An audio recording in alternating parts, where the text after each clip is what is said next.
प्राकृतिक हाट बाजार का आज यहाँ पर ओपनिंग में पधारे हमारे बीच में हमारे मार्गदर्शक दादा डाल सिंह बेसेन जी, हमारी कलेक्टर मैडम, एसपी सर, हमारे आलोक भैया, हमारे राकेश काकू बेस जी, हमारे देखा होगा कि हमारे प्रधानमंत्री जी ने सबसे पहले स्वच्छता का बात हमारे बीच में रखी। फिर इन्होंने हमारे स्किल, हमारे युवाओं को रोजगार के लिए बात आई।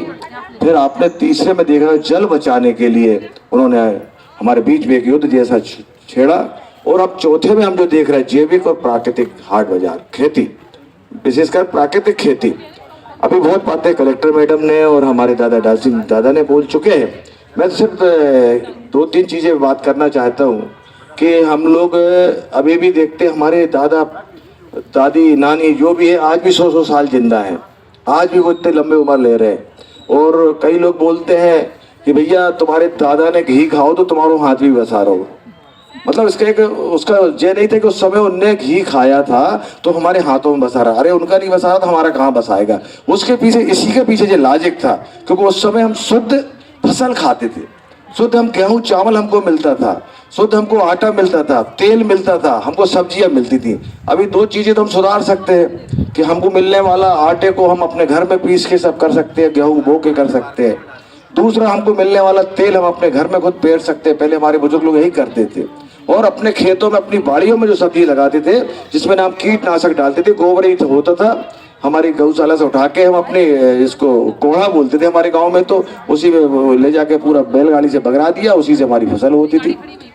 तो आज जो आवश्यकता है इसी बात का कि प्राकृतिक खेती अगर हम कर रहे हैं तो उसका हम समझते हैं कि हमारी जीवन अधिक बढ़ेगा। जैसे डॉक्टर साहब ने बताया, जो बच्चे ने कोई ऐसा पाप नहीं किया, खाया पिए नहीं, और उसको पैदा होने के बाद उसको शुगर निकलना, डायबिटीज होना, उसको कैंसर होना, हार्ट का प्रॉब्लम होना, इसका मतलब है माँ ने जो खाया, पिता के या दादी ने, नानी ने जो खाया, उसके कारण उस बच्चे के जिसमें भी आ रहा है, उसके खून में ये बीमारी आ रही है। तो आप सभी से यही आग्रह है। अभी बात चल रही थी कि हमारे किसान बंधु जो सब्जी लाए यहाँ पर, जो भी हमारे और अन्य उत्पादन किया हुआ है अनाज, उसके रेट में भले आप डिफरेंस करें। हम देखते हैं मार्केट में जो मिलता है उसमें हम लोग देख रहे हैं कि दवाई, खाद, इनके अधिक मात्रा की वजह से हम लोगों को कहीं ना कहीं जहर सेवन हम कर रहे हैं। हमारा कहीं ना कहीं आने वाला भविष्य लंबा भी नहीं है, लंबी लाइफ नहीं है। आप बेचे इसको, इसका एक अच्छा मार्केट मिलेगा, एक अच्छा ग्राहक भी मिलेगा। तो इसके पीछे भी जैसे पता चल रहा था काफी रेट लगा लिए।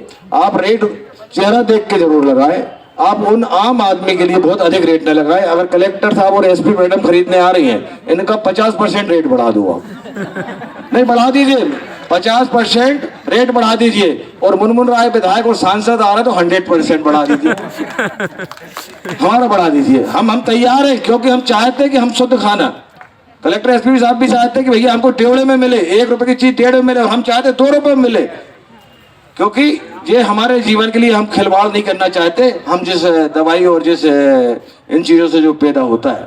लेकिन आपसे आग्रह है 10, 15 या 25% ध्यान रखिएगा। आम आदमी को इससे ज्यादा अगर आप बेचोगे तो वो नहीं खरीदेगा, क्योंकि उसकी भी आर्थिक व्यवस्था है, घर का बजट उसको चलाना होता है। आपकी देख रेख हो, अच्छी हो, उसमें आप करें।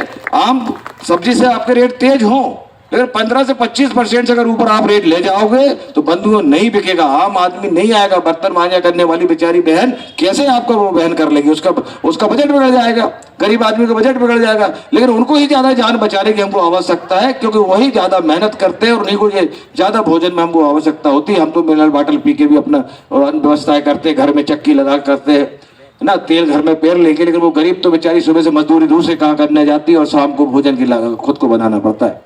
तो आप इस तरीके से करें और बाजार यहाँ लगे, और जहाँ लगेगा तो हम तो ये चाहेंगे सबसे ज्यादा आपका ही बिके, आपका ही खरीदे लोग, इसमें हम करेंगे। और हम चाहते हैं कि आप इसको ध्यान दें। लेकिन मैं वैज्ञानिक महोदय से भी आग्रह करूंगा, इस बात में भी नजर रखिए, इनका बाजार सक्सेस तब होगा कि सब ईमानदारी से काम करें। अगर 1-2 उसमें बदमाशी हमारा किसान भाई ने कर लिया, जो यूरिया और दवाई छिड़क के लाया, तो विश्वास सबका खत्म हो जाएगा कि ये तो वही सब्जी उठा के यहाँ ला के, वही वाली बात है ना, पुरानी पनी को नई पनी में भर के सब्जी को बेच दिया, उससे नुकसान फिर और हमारे इन बाजार लगाने वालों को होगा। क्योंकि हो तो प्राकृतिक खेती हो, प्राकृतिक खेती हम कहना चाहिए। 10-5% हमारी यूरिया अन्य फसल से कम पैदा होती है, लेकिन प्राकृतिक खेती का एक अच्छा हमको उत्पादन भी मिलता है। जैविक में थोड़ा सा डिफिकल्ट है, मैं समझता हूँ, मैं जितना जाना, मैं किसान हूँ, मैं भी काफी खेती करता हूँ, टमाटर मिर्ची के अलावा अन्य चीजें भी घर के लिए भी लगाता हूँ, मार्केट में भी बेचता हूँ। तो उसको लगता है जैविक से ज्यादा प्राकृतिक खेती का हम ज्यादा उपयोग करेंगे तो उससे आपको ज्यादा फायदा होगा। और इस कार्यक्रम के लिए धन्यवाद, और मैं चाहूँगा कि बाजार चले। और मैडम, मैं चाहता हूँ यहाँ पर हमने हमारे मुख्यमंत्री जी की मंशा अनुसार उन्होंने यहाँ राष्ट्रीय गार्डन का दिया है, वो भी अगर बन जाएगा तो लोग घूमे फिरे और यहाँ भी सब्जी बोए और लगाएं और सबको मिले। ऐसी उम्मीद के साथ मैं अपनी बात विराम देता हूँ। बहुत बहुत धन्यवाद।